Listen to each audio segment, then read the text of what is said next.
No sé cómo empezar esto sin que parezca una barbaridad, pero lo voy a soltar tal cual. El sábado pasado, mientras mi marido estaba en casa montando una estantería del IKEA, yo estaba en la habitación 417 del Hotel Meliá de Valencia, desnuda, con un hombre que no era él.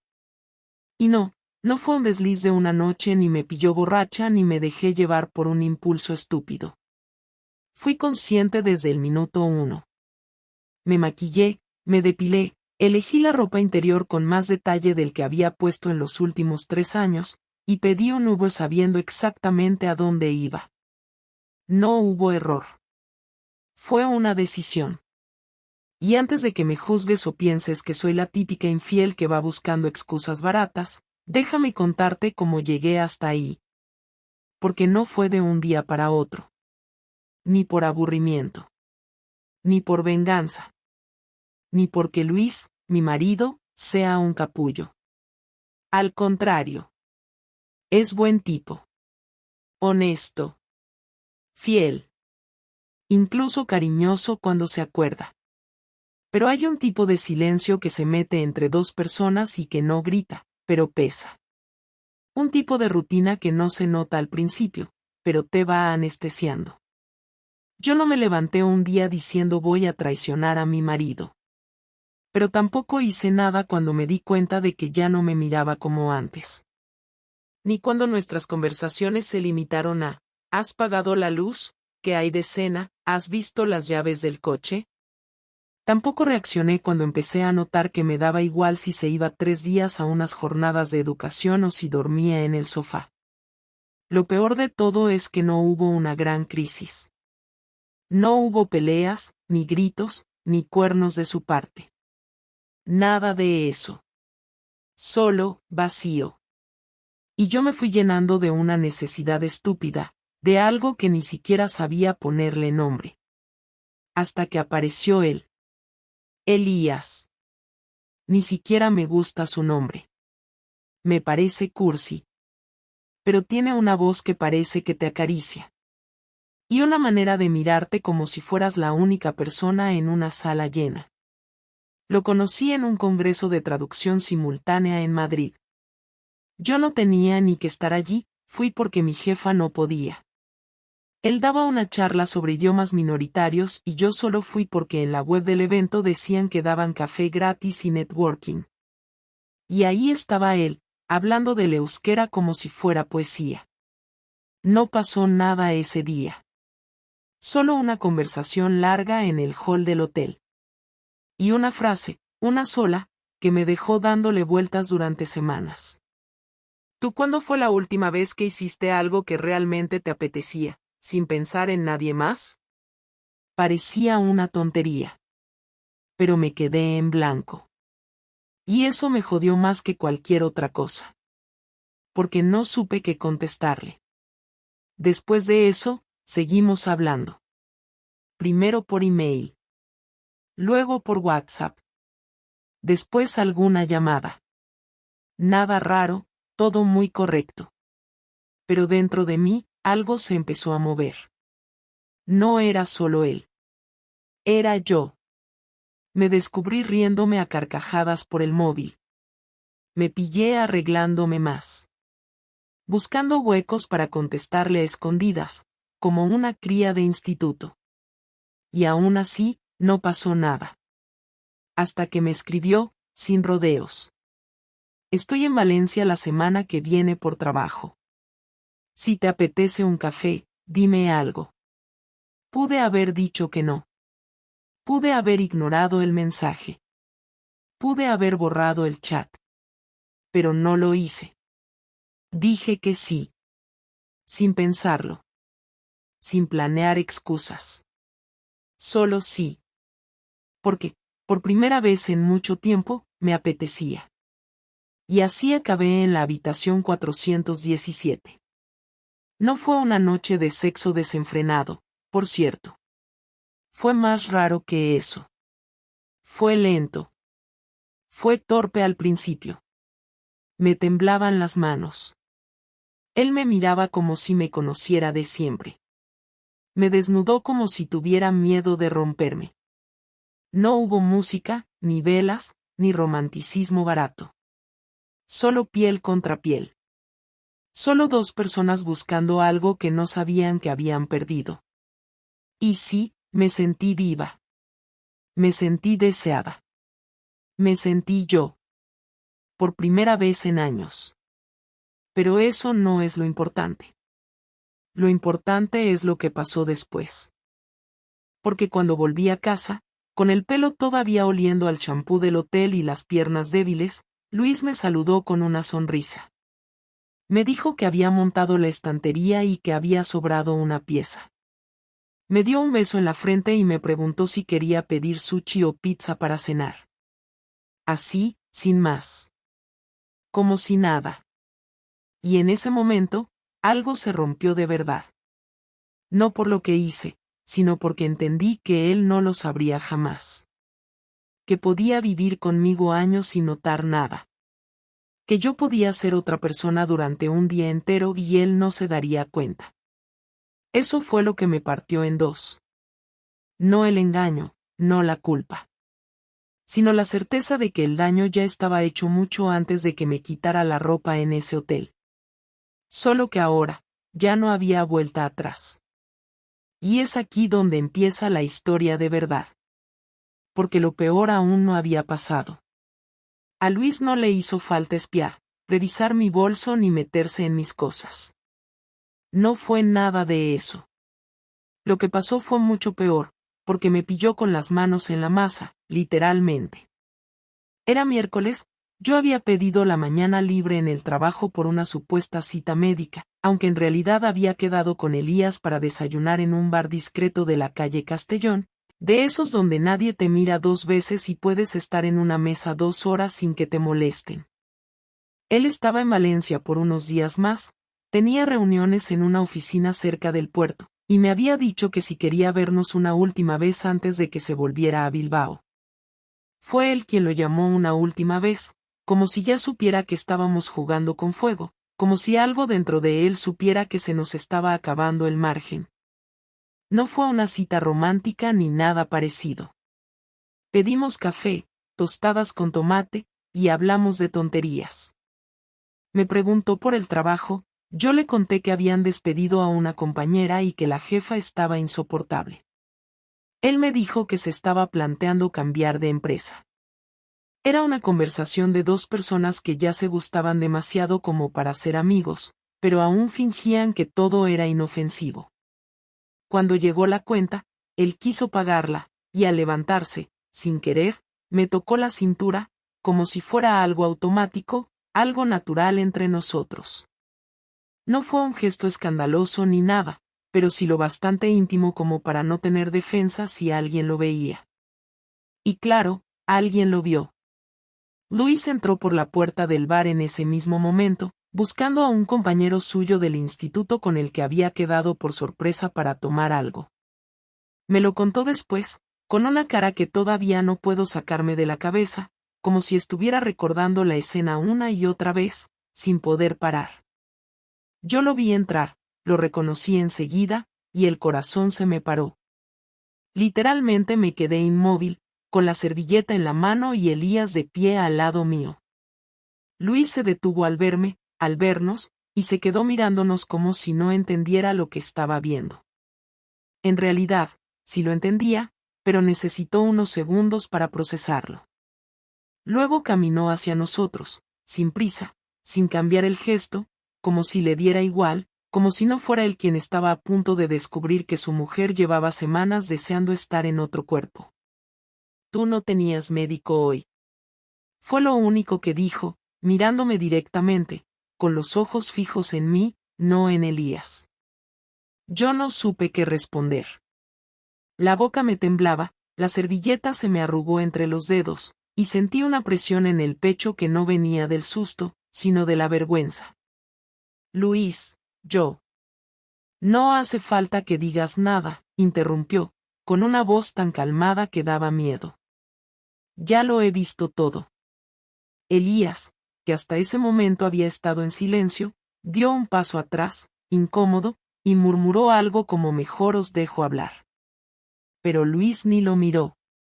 Su mirada seguía clavada en mí, con una mezcla de decepción, asco y algo más difícil de describir, algo que tenía más que ver con el cansancio que con la rabia. ¿Desde cuándo?, preguntó. No gritó. No me insultó. Solo quería saber. Y eso lo hacía peor. Unas semanas, contesté bajito, sin mirarlo, sintiéndome diminuta. ¿Y qué es esto? ¿Una aventura? ¿Te estás enamorando? ¿Ya no me quieres? Me disparaba una pregunta tras otra sin darme tiempo a pensar, como si necesitara entender el nivel exacto de la traición. No lo sé, respondí, porque era la verdad. No sabía si estaba enamorada, si solo era deseo, si simplemente necesitaba escapar de una rutina que me estaba ahogando. No tenía respuestas. Luis no reaccionó. Ni un solo gesto. Solo se quedó ahí, plantado, con los brazos cruzados y la mandíbula tensa. Finalmente dijo algo que no esperaba. Vuelve a casa esta noche. Hablamos allí. Y se fue. No hubo drama en público, ni escena de película. Pero me dejó temblando. Porque entendí que lo que venía después iba a ser mucho peor que cualquier grito o portazo. Luis no era de explotar, era de tragar y después soltarlo todo cuando ya no quedaba nada que salvar. Y yo había cruzado una línea. No porque me hubiera acostado con Elías, aunque sí lo había hecho, sino porque había mentido, había jugado, y lo había hecho como si fuera algo sin consecuencias. Volví a casa por la tarde con la sensación de estar entrando en territorio hostil. Luis estaba en el salón, con su portátil cerrado y el móvil sobre la mesa. Me miró entrar, me indicó con la cabeza que me sentara frente a él. Y entonces empezó lo que fue, sin duda, la conversación más dura de mi vida. No me lo esperaba de ti, dijo. Y esas palabras me dolieron más que si me hubiera gritado puta. Porque venían de un lugar real, de alguien que de verdad confiaba en mí, que pensaba que yo era otra clase de persona. Yo tampoco me lo esperaba, contesté. Estaba rota por dentro. No había defensa posible. Solo podía asumir lo que había hecho. ¿Sabes qué es lo peor?, siguió él. Que no me dolió verte con otro. Lo que me jodió fue que ni siquiera tuviste el valor de terminar conmigo antes de empezar con él. Que lo hiciste todo por detrás. Como si yo fuera un mueble más de la casa. No fue así. No quería hacerte daño. Ni siquiera sabía lo que estaba haciendo. Me sentía vacía, perdida. ¿Y creíste que lo ibas a encontrar entre las sábanas de un desconocido? ¿Esa es la solución? No supe qué decir. Porque tenía razón. No lo busqué, pero cuando lo encontré, no lo paré. Me dejé llevar porque necesitaba sentir algo, lo que fuera. Y eso no es excusa, pero es lo que pasó. ¿Te enamoraste de él?, preguntó, sin rodeos. No, creo que no. ¿Te vas a seguir viendo con él? No lo sé. Se hizo un silencio que me pareció eterno. Luis se levantó, se fue a la cocina, y volvió con 2 vasos de agua. Puso uno frente a mí. Bebí un poco, aunque no tenía sed. Luego habló sin mirarme. No sé qué vamos a hacer. Pero lo que está claro es que esto no sigue igual. No puedo dormir contigo sabiendo que estás pensando en otro. No quiero vivir con una persona que me mira sin verme. Quise decirle que lo entendía, que tenía razón, que yo misma ya no sabía en qué punto de la relación estábamos. Pero no dije nada. Solo lo miré. Y por primera vez en mucho tiempo, me sentí realmente vista. Por él. Por mí. Por todo lo que habíamos construido y ahora se deshacía. Tienes una semana para decidir qué quieres, dijo al final. Si vas a seguir con esto o si vas a intentar arreglar lo nuestro. Pero no te confundas, Arreglarlo no significa fingir que no pasó nada. Arreglarlo significa pasar por todo esto y ver si queda algo que merezca la pena salvar. Asentí. No lloré. No porque no tuviera ganas, sino porque sentía que no me quedaban lágrimas. Esa noche dormimos en la misma cama, de espaldas. No hubo contacto. Ni palabras. Solo el ruido del ventilador y la distancia entre dos personas que ya no sabían cómo hablarse. Y en ese espacio, en ese silencio absoluto, entendí que todo había cambiado. Y que no iba a volver a ser como antes. Nunca. Los días siguientes fueron una especie de tregua falsa, de esas que no traen calma sino tiempo para que el golpe sea más fuerte. Luis y yo convivíamos como dos desconocidos educados, compartiendo el mismo espacio sin tocarnos, sin elevar la voz, sin fingir normalidad, pero tampoco rompiéndola del todo. Yo sabía que la confrontación real aún no había ocurrido, que lo del bar y la charla del primer día solo habían sido el aviso, la grieta inicial antes del derrumbe. Él se levantaba temprano, salía a trabajar, volvía a la hora de siempre y cenábamos casi en silencio, intercambiando frases prácticas, comentarios neutros, como si estuviéramos ensayando cómo sería vivir separados sin dar todavía el paso definitivo. Yo me repetía que tenía una semana para decidir, pero en realidad lo que tenía era una cuenta atrás hacia una conversación que no podía esquivar. Fue el domingo por la tarde cuando decidió que ya era suficiente. Estábamos en el salón, cada uno en una punta del sofá, con la televisión encendida sin sonido, fingiendo que nos interesaba un documental que ninguno estaba viendo.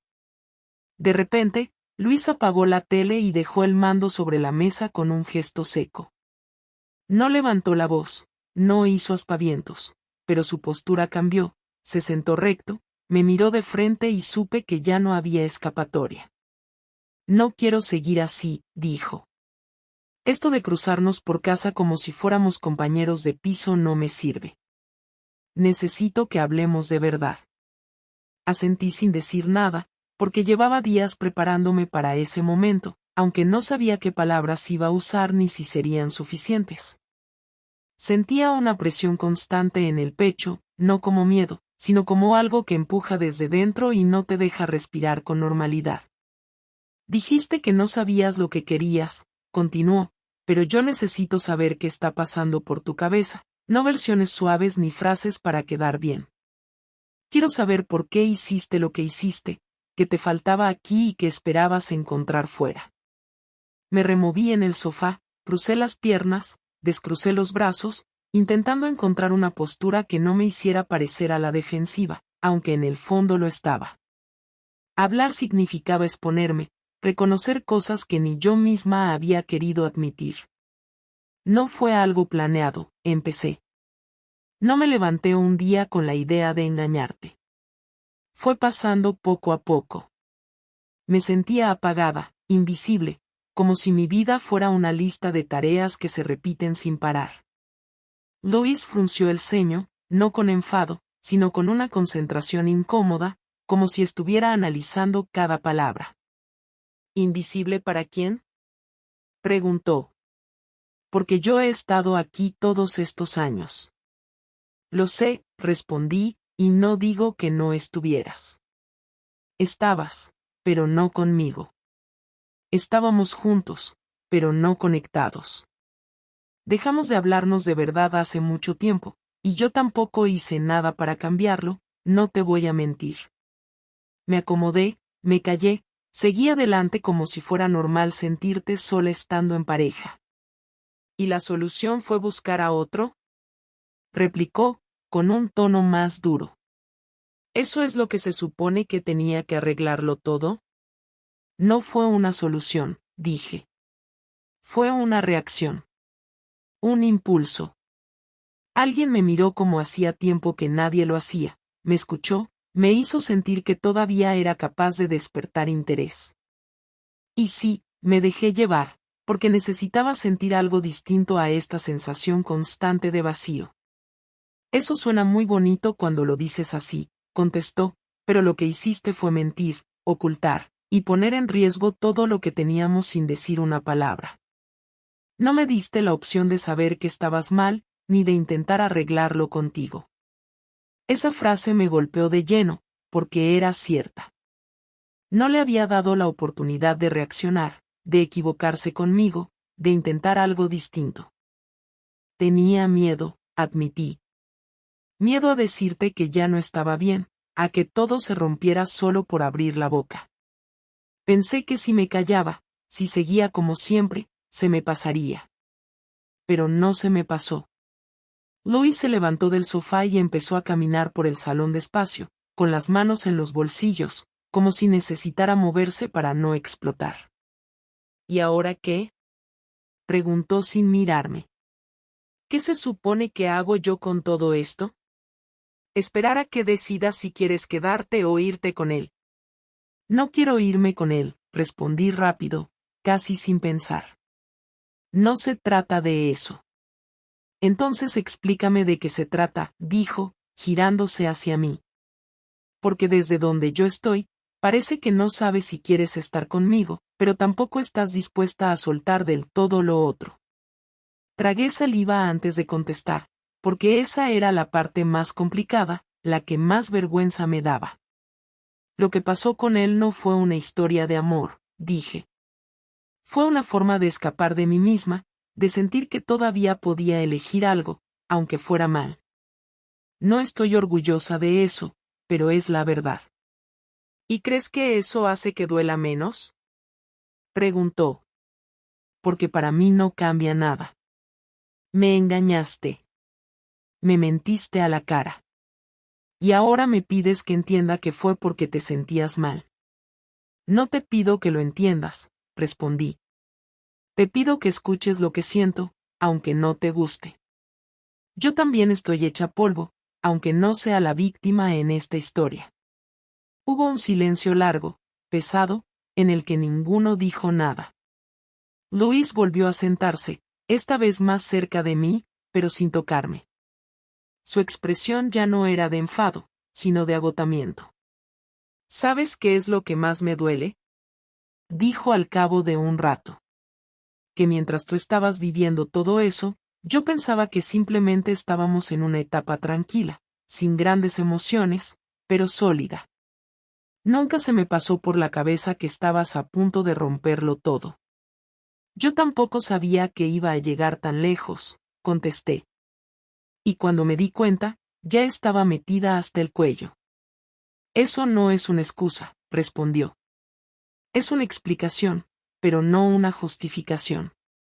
No busco justificarme, dije. Sé que hice daño. Sé que traicioné tu confianza. Lo único que intento es ser honesta ahora, aunque llegue tarde. Louis apoyó los codos en las rodillas y se pasó las manos por la cara, como si intentara ordenarse por dentro. Necesito saber una cosa, dijo, y respóndeme sin rodeos. ¿Sigues queriendo estar conmigo? La pregunta me dejó sin aire durante unos segundos. No porque no supiera qué contestar, sino porque la respuesta no era simple. Te quiero, dije al final, pero no de la misma manera que antes. No sé si eso es suficiente para seguir adelante, y me da miedo decirte que sí y mentirte otra vez. Louis cerró los ojos un momento, asintió lentamente y luego habló con una calma que me asustó más que cualquier grito. Agradezco que por fin seas sincera. De verdad. Pero tienes que entender que esto no va solo de lo que tú sientes. Yo también tengo que decidir si quiero quedarme en una relación donde ya no soy una prioridad. Lo sé, respondí. Y aceptaré lo que decidas, aunque me duela. No tomes eso como una absolución, dijo. Aún no he decidido nada. Pero una cosa sí te voy a decir, si seguimos adelante, no va a ser borrón y cuenta nueva. No pienso hacer como si nada hubiera pasado. No te lo pediría, contesté. Yo tampoco podría. Nos quedamos sentados en silencio, uno frente al otro, conscientes de que habíamos dicho cosas que no tenían marcha atrás. No hubo reconciliación, ni promesas, ni lágrimas exageradas. Solo dos personas enfrentándose a una verdad incómoda que llevaba demasiado tiempo esperando salir. Y en ese momento entendí que, pasara lo que pasara después, ya no éramos los mismos. Y que la verdadera consecuencia de mis decisiones no había llegado todavía. Durante los días que siguieron, Luis no volvió a mencionar el tema. No preguntó nada más, no exigió explicaciones nuevas, no pidió hablar. Parecía tranquilo, casi indiferente, como si ya hubiera tomado una decisión que no tenía intención de compartir conmigo. Yo me obligaba a mantener la rutina, iba a trabajar, cocinaba, limpiaba, cumplía con lo básico, pero no podía quitarme de la cabeza la sensación de que algo estaba pasando sin que yo me enterara. No era solo la tensión, era otra cosa, un orden excesivo, un silencio que no era el mismo de antes, un control absoluto del espacio. Se movía por la casa con precisión, sin dejar rastro, y a la vez estaba más presente que nunca. Me observaba sin que se notara, respondía lo justo, y cada palabra suya parecía calculada. No era frialdad, era estrategia. Empecé a tener la sensación de que estaba esperando algo, que no era resignación lo que lo mantenía tan sereno, sino la preparación de un golpe que todavía no había llegado. Una tarde llegué a casa y encontré el salón completamente limpio, con todo perfectamente ordenado, pero con un detalle nuevo. Sobre la mesa del comedor había una carpeta negra cerrada con una goma. No tenía nombre, ni etiqueta, ni una nota encima. Solo la carpeta. Me quedé mirándola varios segundos sin tocarla, porque algo dentro de mí sabía que no debía abrirla si no estaba lista. Cuando por fin lo hice, vi que estaba llena de documentos impresos, con capturas de pantalla, correos electrónicos, extractos de llamadas y reservas de hotel. Eran míos. Todos. Cada conversación con Elías, cada confirmación de citas, incluso capturas de mi calendario del trabajo con los días que había marcado como vacaciones para verme con él. Estaba todo ahí, incluso cosas que yo misma ya había olvidado. No dejaba espacio a la duda, no era un resumen emocional de lo ocurrido, era una prueba detallada, concreta, sin adornos, de mi infidelidad. Había marcas con rotulador rojo en fechas clave, con notas al margen señalando cruces de información que coincidían con mis ausencias en casa. Luis no había reaccionado con ira porque estaba ocupado documentándolo todo. Me senté en el sofá con la carpeta sobre las piernas y me quedé ahí más de una hora, sin saber qué hacer.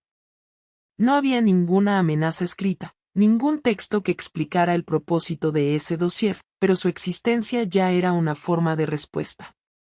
Era venganza, pero no en forma de gritos ni escándalos, sino como un aviso de lo que podía pasar si él decidía usar esa información. No me había dejado, pero tampoco me había perdonado. Me estaba diciendo, sin decirlo, que tenía el control total de la situación. Cuando Luis volvió esa noche, traía una bolsa de papel con comida para llevar. Me saludó con normalidad, dejó la bolsa en la cocina, se sirvió un vaso de agua y luego vino al salón. Vio la carpeta abierta sobre la mesa baja y no dijo nada. Solo me miró. ¿La has leído?, preguntó. Sí, respondí sin rodeos. ¿Te sorprende? No, dije, pero no esperaba que fueras tan lejos. No fui tan lejos, dijo con calma. Solo recopilé lo que ya existía. Tú lo creaste. Yo solo lo ordené. No supe cómo contestar a eso. Tenía razón. Toda esa información era real. No había nada inventado, nada forzado. Era mi rastro, expuesto de forma quirúrgica, sin adornos. Y ahora él lo tenía todo. ¿Para qué lo hiciste?, pregunté. ¿Es una amenaza? ¿Lo vas a usar? Luis se sentó frente a mí, con la mirada firme pero sin agresividad. No es una amenaza. Es una advertencia. No sé si quiero seguir contigo, pero lo que tengo claro es que no voy a ser la parte débil en esta historia. No voy a ser el que se quede con una maleta en la mano y una pensión que pagar mientras tú rehaces tu vida con un tipo que ni siquiera conoce tu segundo apellido. Me sentí atacada, pero al mismo tiempo entendí que lo que decía no era venganza impulsiva. Era una forma de recuperar el equilibrio. Él sabía que, durante semanas, yo había tenido el poder, aunque fuera en secreto. Yo decidía a quién quería ver, qué le ocultaba, cuando mentía. Ahora, con esa carpeta sobre la mesa, él había recuperado su parte. Me estaba devolviendo el golpe sin mancharse las manos. ¿Vas a enseñárselo a alguien?, pregunté, intentando mantener la voz firme. Depende de ti, dijo. Yo no quiero destruirte, Clara. Pero tampoco voy a protegerte si decides seguir con esto como si nada hubiera pasado. ¿Y qué quieres que haga? Quiero que decidas si vas a romper con él de verdad, cortar todo contacto, y poner tu energía en reparar esto, o si prefieres seguir jugando a dos bandas. Pero si eliges lo segundo, quiero que sepas que no me voy a quedar quieto. Y esa carpeta va a terminar en manos de un abogado, y después en los despachos que haga falta para que, cuando todo esto acabe, seas tú la que tenga que explicar por qué perdiste todo. Sus palabras no eran una amenaza vacía. Él nunca hablaba por hablar. Si decía que lo haría, lo haría. Y no con rabia, sino con lógica, con planificación. Me estaba poniendo en una encrucijada, y lo peor era que yo misma lo había llevado hasta ahí. Ya corté con él, mentí. Louise no reaccionó. Me sostuvo la mirada, esperando algo más. Corté cuando me descubriste. No lo he vuelto a ver, insistí, aunque ni yo me creía del todo. Si descubro que me estás mintiendo otra vez, no va a haber segunda oportunidad, dijo. No quiero arrastrar esta historia. O reconstruimos esto de verdad, con honestidad, o cada uno sigue por su lado. Pero no quiero medias tintas. Me quedé en silencio, sin saber qué camino elegir. Había algo humillante en su forma de devolverme la jugada, pero también una parte de mí entendía que tenía todo el derecho a hacerlo. Yo había roto el pacto, la confianza, la intimidad, y ahora no podía esperar que él actuara como si nada. Lo que más me dolía era no poder culparlo. Yo había empezado todo esto. Esa noche, cuando me metí en la cama, él ya estaba acostado. Dormía en su lado, de espaldas, como en los últimos días. Pero esta vez no sentí distancia. Sentí que estábamos a punto de cruzar una línea definitiva. Si yo decidía seguir mintiendo, él haría lo que tenía que hacer. Y ya no se trataba de amor, ni de celos, ni de culpa. Era poder. Era dignidad. Y esa carpeta sobre la mesa era la prueba de que él no iba a quedarse como el hombre engañado. Me había dado la opción de salvar lo que quedaba. Pero también me había mostrado exactamente cómo podía destruirme si elegía seguir haciendo daño. Y ahora me tocaba decidir. Pasaron 4 días después de aquella noche sin que volviéramos a hablar del tema. No hubo nuevas carpetas, ni discusiones, ni escenas. Él no me volvió a preguntar nada, pero su actitud lo decía todo.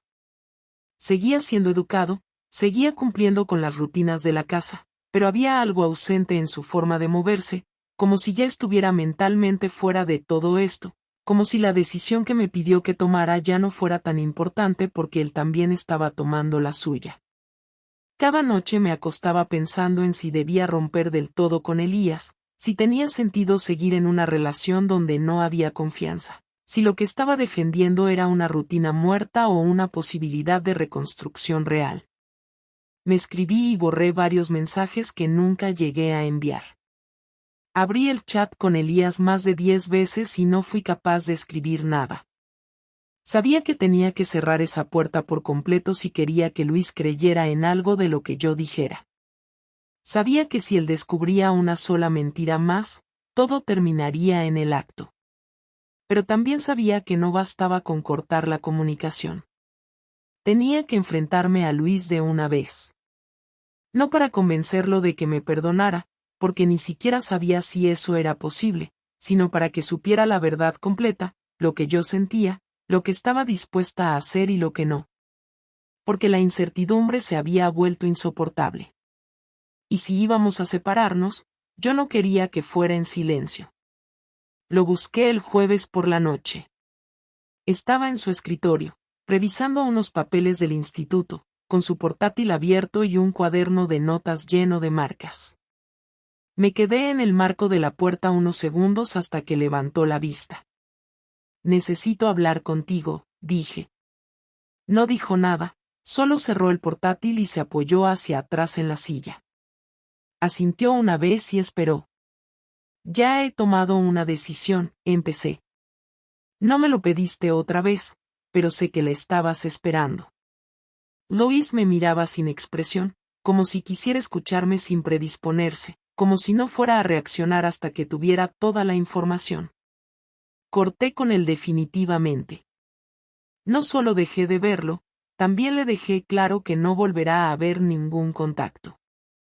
No hay mensajes, no hay llamadas, no hay nada pendiente. Cerré esa etapa. Sé que no compensa lo que hice, pero al menos ahora sabes que no estoy manteniendo nada detrás de ti. ¿Por qué ahora?, preguntó. ¿Por miedo a lo que pueda hacer con la carpeta? ¿O porque realmente te importa lo que hay entre nosotros? Por las dos cosas, respondí sin rodeos. Sería una hipócrita si te dijera que no me impactó. Pero también me hizo ver con claridad lo que estaba en juego. No solo por las consecuencias legales o económicas, sino porque vi que tú todavía estás aquí, luchando a tu manera.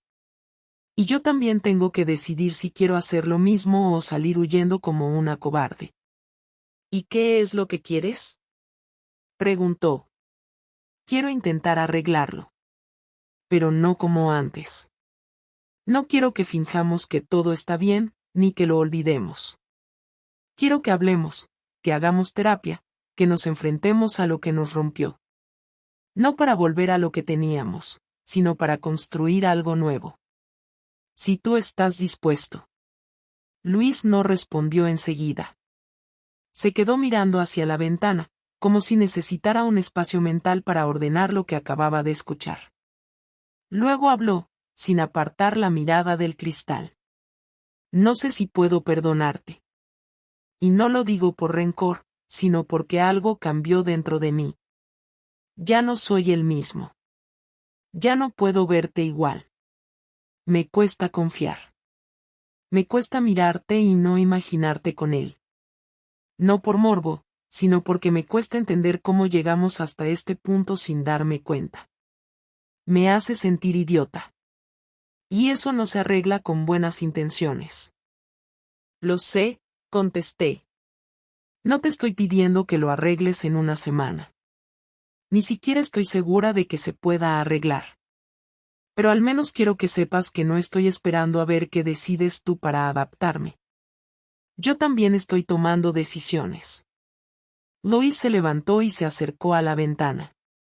Se quedó ahí, de espaldas, con las manos en los bolsillos. No era una postura de defensa, era una forma de mantenerse sereno, de no dejarse llevar por la emoción. ¿Te arrepientes de lo que hiciste?, preguntó entonces, sin girarse. Sí, dije. Pero no solo del acto. Me arrepiento de no haber hablado contigo antes. De haber dejado que esto se pudriera en silencio. De haberme escondido detrás de una imagen de estabilidad que no era real. Lois se dio la vuelta, apoyó la espalda en la pared y me miró por primera vez con algo diferente. No era perdón, ni rabia, ni indiferencia. Era agotamiento. Yo también tengo que ser honesto contigo, dijo. En estos días me planteé muchas cosas. Pensé en separarme, en pedirte que te fueras de casa, en consultar con un abogado. Pero no hice nada de eso.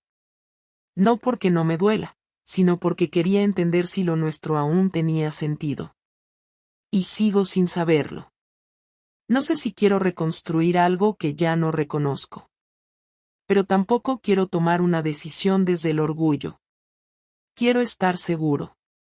¿Y qué necesitas para estarlo? Pregunté. Tiempo. Distancia. Quiero que te vayas de casa una temporada. No como castigo, sino como parte del proceso. Necesito espacio para pensar sin verte todos los días, sin recordarlo todo cada vez que cruzamos una mirada. No quiero hablar de divorcio ahora. Pero tampoco quiero seguir así. Asentí. Me dolió, pero lo entendí. No podía esperar que él siguiera compartiendo el mismo techo conmigo mientras procesaba todo lo que había pasado. Yo también necesitaba pensar. Y si había alguna posibilidad de reconstrucción, no iba a nacer desde la convivencia forzada, sino desde la honestidad y la calma. ¿Cuánto tiempo? Pregunté. 1 mes, dijo. Después hablaremos. Si para entonces seguimos pensando que vale la pena, lo intentamos con ayuda. Si no, haremos las cosas bien, sin peleas, sin arrastrar esto más. De acuerdo, respondí. Mañana empiezo a buscar un sitio. Me quedaré con una amiga unos días. Luis se acercó a la mesa, recogió la carpeta, la cerró con calma y la guardó en el cajón. Me miró sin dureza. Ya no necesito esto para defenderme. Pero no vuelvas a mentirme. Una más y no habrá segundas oportunidades. No lo haré, le aseguré. No hubo abrazos, ni gestos de reconciliación, ni frases emocionales. Solo 2 personas adultas decidiendo cómo seguir sin destruirse del todo. Me fui a dormir sabiendo que al día siguiente empezaba otra etapa. No sabía si nos llevaría a volver a estar juntos o a terminar por completo, pero al menos, por primera vez en mucho tiempo, los dos estábamos caminando en la misma dirección, aunque fuera con dudas. Y eso, en medio del desastre, fue lo más cercano a un alivio. Me fui de casa un viernes por la mañana sin hacer ruido, con una maleta mediana, sin despedidas ni escenas. Luis ya se había ido al trabajo y no había dejado ninguna nota ni mensaje. Me alojé en casa de Marta, una amiga de la oficina que me había ofrecido su habitación de invitados durante unas semanas. Ella no me hizo demasiadas preguntas, solo me ofreció su casa con una naturalidad que agradecí porque no estaba preparada para justificar cada detalle de lo que había hecho. Me limité a decirle que Luis y yo necesitábamos un tiempo. Esa frase, un tiempo, era una forma vaga pero útil de esconder el caos sin dar explicaciones. Desde el primer día en el piso de Marta, sentí una incomodidad que no tenía que ver con el espacio físico, sino con la certeza de que lo que había destruido no iba a tener una solución rápida. Dormía poco, comía por obligación, revisaba el móvil con la esperanza de un mensaje que no llegaba y me pasaba horas mirando el techo pensando en si todo esto había servido para algo. Durante esa primera semana, no contacté con Luis, ni él conmigo. No hubo mensajes para preguntar cómo estaba ni intentos de acercamiento. Respetó su palabra y mantuvo el silencio, algo que, aunque me dolía, también valoraba, porque demostraba que su necesidad de espacio era real. Empecé a notar cómo el vacío que había intentado llenar con la atención de otro ahora se me venía encima sin escapatoria. No tenía a Elías, no tenía a Luis, y lo más complicado era que no tenía una imagen clara de mí misma. Había pasado tanto tiempo evitando pensar en mis propias decisiones que, por primera vez, estaba enfrentándome a lo que quedaba después del desastre. Me di cuenta de que el problema no había sido solo el aburrimiento o la rutina o la distancia emocional. El problema principal había sido no saber decir lo que necesitaba, no haber pedido ayuda, no haber sido honesta conmigo ni con la persona que dormía a mi lado todos los días. Y esa parte, la de no haber hablado a tiempo, me pesaba más que la culpa por haber engañado. Pasé varios días reflexionando en serio, escribiendo cosas en un cuaderno, No para quedarme con un recuerdo, sino para ordenar mis ideas. No escribía frases bonitas ni listas de deseos, solo preguntas, dudas, errores. ¿Por qué no hablé con Luis cuando empecé a sentirme desconectada? ¿Por qué no me atreví a decir que necesitaba más? ¿Por qué preferí buscar atención afuera en vez de enfrentar la incomodidad de una conversación real? Las respuestas no eran claras, pero al menos había empezado a hacerme cargo. En uno de esos momentos de claridad, borré definitivamente el contacto de Elías, no porque Luis me lo hubiera pedido, sino porque entendí que seguir sosteniendo ese vínculo era una forma de evitar asumir la realidad. Elías no era la causa de todo esto, era solo el síntoma de un problema más profundo. Había usado esa historia como escape, y ahora tenía que dejar de esconderme detrás de ella si de verdad quería avanzar. La tercera semana fue la más dura. El silencio se volvió insoportable y empecé a plantearme que Luis no iba a buscarme. Esa posibilidad, la de que simplemente decidiera seguir sin mí, me provocaba una ansiedad constante, pero también me obligó a pensar qué haría si él realmente cerraba esa puerta. Me pregunté si sería capaz de reconstruirme sola, si podía aprender algo útil de todo esto. No era una pregunta retórica, era una necesidad urgente de saber si había algo al final de este proceso que no fuera solo ruina. Empecé a tener pequeñas rutinas nuevas. Caminaba por las mañanas, cocinaba para mí aunque no tuviera hambre, escuchaba música sin pensar en nadie. No era felicidad, pero era presencia. Por primera vez en mucho tiempo estaba atenta a lo que sentía, sin disfrazarlo, sin poner excusas. Luis me escribió el día 27. Me pidió que nos viéramos el domingo a las 6 en el mismo bar donde me había descubierto con Elías. Fue una elección precisa, calculada, pero también simbólica. No contesté de inmediato. Le respondí al día siguiente con un simple vale. No necesitábamos más. El domingo llegué 10 minutos antes y me senté en la misma mesa que habíamos ocupado aquella vez. Pedí un café y esperé. Luis llegó puntual, sin prisa, con la misma expresión serena que había mantenido desde que todo esto comenzó. Se sentó frente a mí y pidió un cortado. Durante un rato no dijimos nada. No era incomodidad, era cuidado. ¿Cómo estás? Fue lo primero que preguntó. Mejor, respondí. Pensando mucho. Haciendo limpieza. Poniéndome en orden, supongo. Luis asintió, miró su taza y luego me miró a mí con atención, como si quisiera confirmar si había algo distinto. Yo también, dijo. Estuve pensando en todo, en nosotros, en lo que pasó, en lo que hicimos y lo que no, y tengo claro que si seguimos, no podemos arrastrar esta historia como una carga eterna. Pero tampoco podemos fingir que no ocurrió. Lo sé, dije. No espero que olvides nada. Solo quiero tener la oportunidad de hacer las cosas bien, si tú quieres también. He decidido que quiero intentarlo, dijo con calma. Pero quiero dejar claro que va a ser un proceso lento. No va a ser automático.